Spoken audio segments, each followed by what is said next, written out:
with his mission.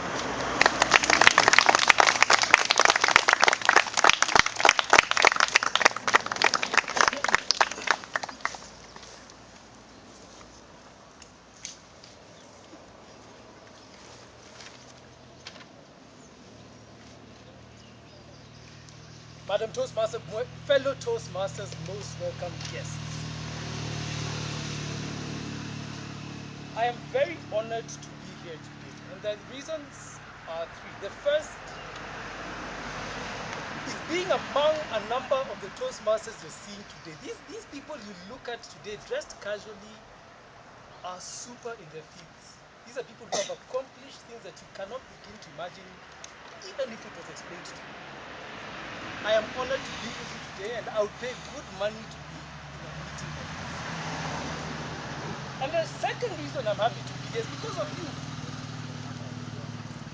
Young individuals who have invited us here, having taken an interest in your leadership development as individuals and collectively as a club. I'm really honored to be here, and you'll understand the reasons for this as I go along. I want to set the stage.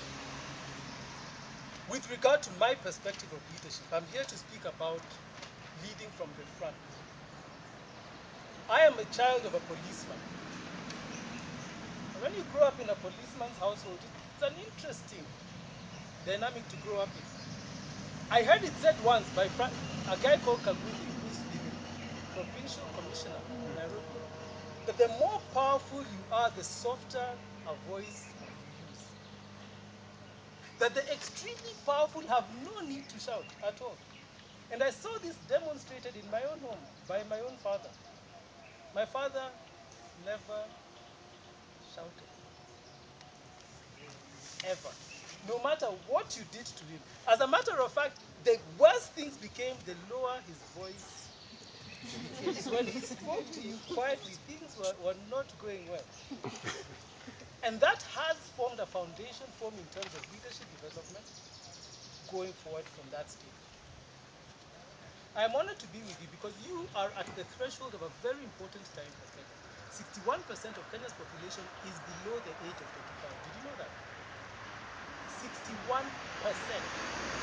24 million people are below the age of 24 today as we speak.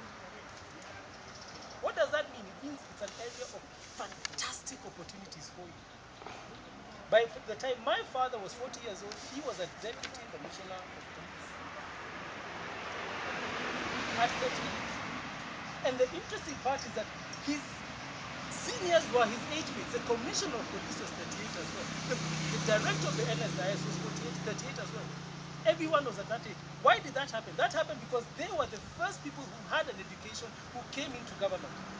What does that mean for us today? It means that you, having the experience you have with the modern technology as it stands today, will be in the right place at the right time when Kenya makes that inflection into development. Meaning that leadership opportunities will be offered to you almost faster than you can take them. And we need to understand the essence and the purpose of leadership so that when you take it up, you'll be deliberate about it, you'll have convictions about what you're supposed to do, and you will accomplish your purposes. The first thing that a leader must do is find his true north, his or her true north. What does a true north mean? A true north means that you know where you're going. Now, many times, that may not be clear even to you. It's not a place, it's not a position. My true north cannot be becoming president of the Republic of Kenya. There are many ways in which you can do that. The true north has to be something to do with the essence of my core, of my existence. Why am I alive? Why am I alive? Where am I going? Because the true north is not a destination. The true north is a direction that you're taking, and you do not waver from it. You do not swerve from it. You focus on it in a straight line, and you get there, no matter what the obstacles. And if a leader does not find a true north, it is a very dangerous place for them to be, because many times when you do not have a true north, you define a position. And I've heard ambitions said like this: I will be a cabinet minister by the time you're 30 or 40. And it has happened. But we have seen disastrous consequences. of people who became president who were never supposed to have become presidents in the first place. And a country like DRC is just now recovering from such a scenario where someone who should never have assumed the reins of power, because of his ambition and his drive and the purpose that he had, achieved his goal and brought down a country of 50 million people on account of him achieving. So the true north is not about you. It's not about what you want. It's about you achieving your purposes for you in this generation. True north is not a place you reach. True north is a place you reach for. And it's important for you to sit down and reflect. How do you get your true north? You need to reflect. Reflecting means quietly sitting down and contemplating, really thinking about why do I do the things I do? Why do I have the friends I have? Why am I in Strathmore? Why am I taking actuarial science or accounting? Why? Why is my relationship with my parents bad? Why? Why do I want the things I want? What is it that drives me? And once you find those things inside you, then you can get out and find your true north and reach for it. And the second thing that must happen to you as a leader, and we see this in our common context, you must believe in the vision that you have, especially when you're within an organization. You must relate with it and you must believe in it.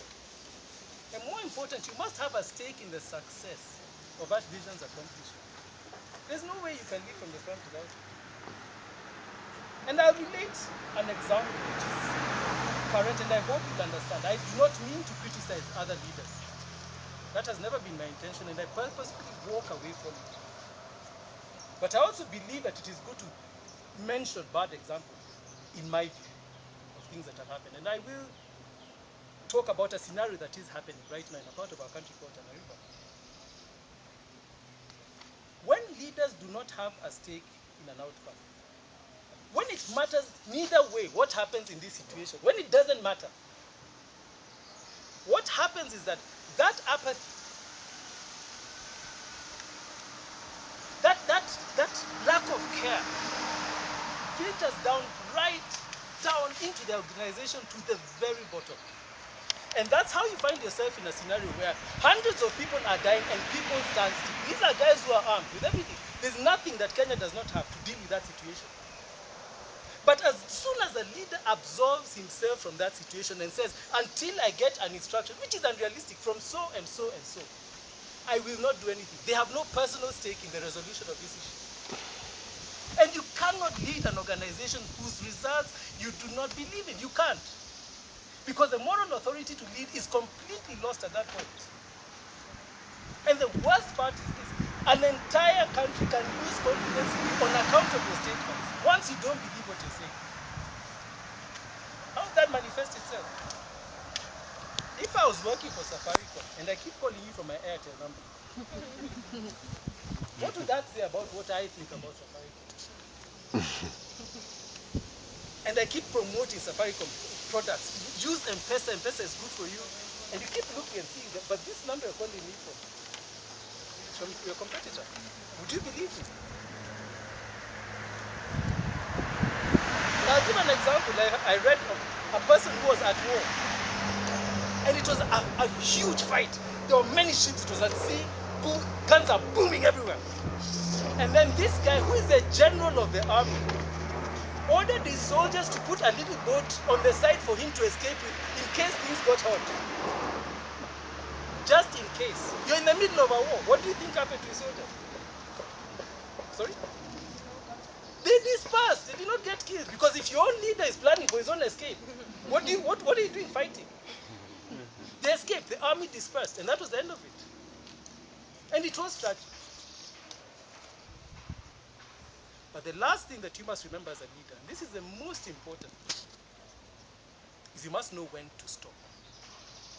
You must have a very clear definition of what success means, or failure for that matter, where you can now say to you and your team, stop, that's it, that's enough. One of the best examples of this was a man called Julius Nyerere.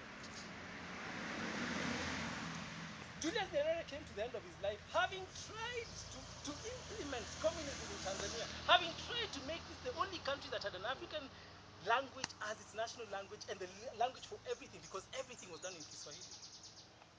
By 1985, Julius Nyerere came to the realization that his experiment did not work.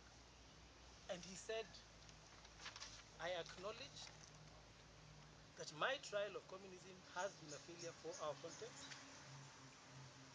And I acknowledge that it was my fault that Tanzania did not get where it was supposed to be.